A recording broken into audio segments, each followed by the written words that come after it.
Then we'll also go ahead and enable our observed view feature, which tracks where the drone has looked, and hit the start recording button in the bottom left. You can see that it starts to draw almost yellow paint on the map of where the camera gimbal has looked.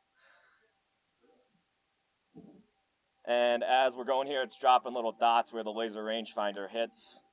At the same time, it's going to alert me if it does see any people in the camera field of view, and I can kind of adjust my cruise control as I want. So if I want to back off the mountain here, you can see the drone's going to go down as well. Probably a little late to find the people coming off the mountain, but there they are. See the alert. So if we go to the right side here, cruise into them. But I'm going to enable cruise control. I'll go left, lock in my speed. You can see, oh, a little more. There we go. I have my people detection enabled here. I have my terrain follow. You can see the altitude's changing. That's going to go ahead and flag those people to me in the camera's field of view. So at this point, I could go ahead and stop my cruise control, double tap on them, go ahead and zoom in, maybe pop out a tad, can see them here, drop a pin, and I have the flexibility here to share that pin out or utilize Flight Hub 2 like we had up here before in order to share out those specific coordinates through Google Maps. And then you can kind of see I have this nice track on there, yellow, showing where the drone has looked. So we'll go back here and then go straight at the cliff so you guys can see the terrain follow feature, a little more intense of a flight instead of just flying parallel to the cliff. So go ahead and lock this in one more time to cruise control. Tilt the camera up just so you can see the terrain follow here and increase the speed a tad.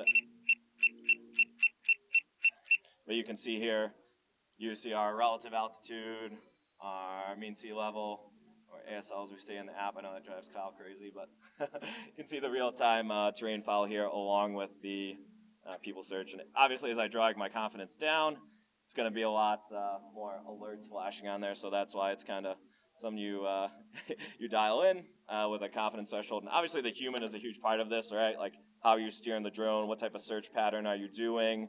But that is one option there. The pin we did drop earlier, I also do have the option to fly directly to that if I wanted to go back to the map. So pin 25, I'll go here, got that selected, and I can go back to here and fly to that pin.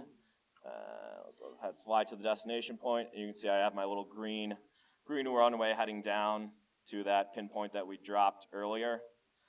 Once again, drone's doing that. So a lot you can do with the pins. You can fly to them. You can snap the camera to them as well, like so. Yeah. Another thing too, if we did want to communicate to the ground team, since we have the laser rangefinder here on the Matrice 4, and the ground team wanted to know a specific distance, I go ahead and double tap on their location. Let me get out of Smart Track, sorry.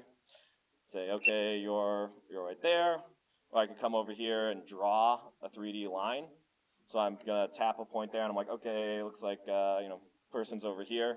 Tap another line there, and I'm saying, okay, you're about 70 feet off from the person. You can do quick distance measurements, quick area measurements. Go ahead and snap around the cliff here to show that, and then it's gonna project an AR on our screen as well.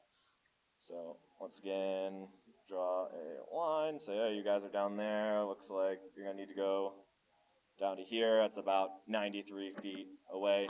Have that saved on my map, which is getting a little cluttered at this point, but I'll then also have it on my map as well. So